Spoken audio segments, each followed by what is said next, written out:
So my name is David Gungor, and I live in New York City with my wife Kate and our 4 lovely children.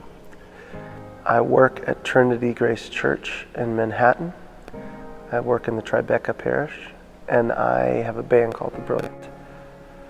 I think oftentimes what happens is music is an art that speaks a language that should bring you to a place of hopefully inspiring beauty, awe, or wonder.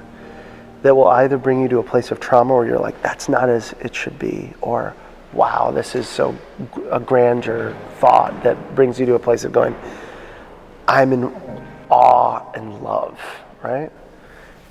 And that can happen in any context with any type of music, Protestant, sacramental, Christian, not Christian. You can listen to any music and be in a place of awe and wonder and beauty. And so for musically speaking, how do we have songs that are actually gospel songs, that actually reflect the theology of Jesus and not the theology of like comfort a man is living inside of your heart?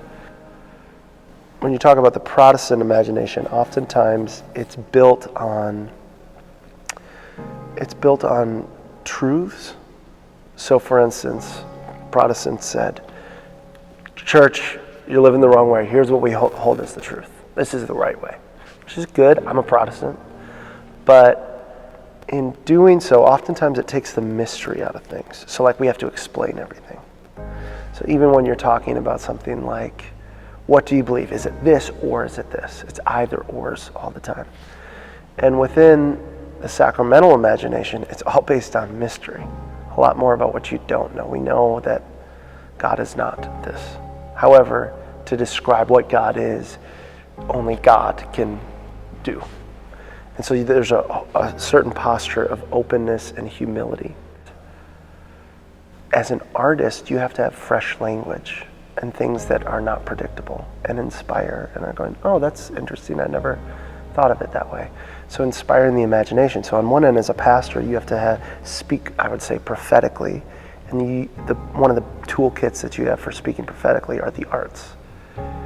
And that is going to challenge people in a way that's like, when they hear a certain message, if you're just preaching it in black and white, it might really mess with them. But if there's space in there for mystery and art, then the beauty kind of softens the message of them being able to hear it. So be able to speak prophetically on one hand, and on the other hand, be able to pastor it and shepherd to where they're actually like, even if there's not fully getting it yet, there's space for them to not fully get it.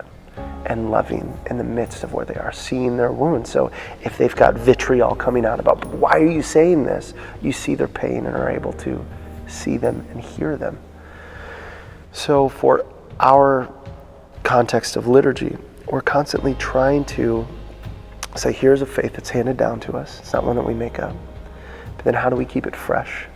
How do we give language to it? That it's the same practice, but perhaps new language. Sometimes the best way for people to get the concept is to first go inspire them with beauty to get the concept and then get out of the way.